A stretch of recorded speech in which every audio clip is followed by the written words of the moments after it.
Baba kushana nekushata murume wangu. Braka chongomba kushana kushata baba zvitsombo vazinywana sekuru gokwe mutombe nichadzunda malabishi.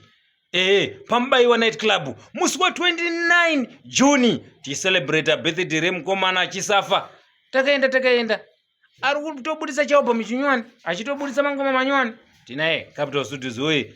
Tese ikoko paDema PaMubaiwa. Saturday yatakananga nayo iyi. Saturday yatakapinda kai. Ndodaura tireseka Huyayi papoka. Vegoku varipo. Goku tetiripo. PaMubaiwa.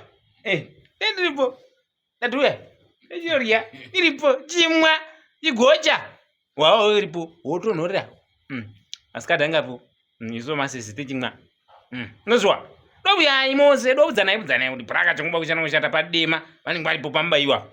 Pedu PaMubaiwa ipapa pedwa. Musi wa 29 June. Tipemberere mfana wedu Chisafa uyu. Une birthday rake papa musi wacho iyoyo. 29 Huyayi Saturday takapinda 29 June. Tese ngatisangane PaMubaiwa.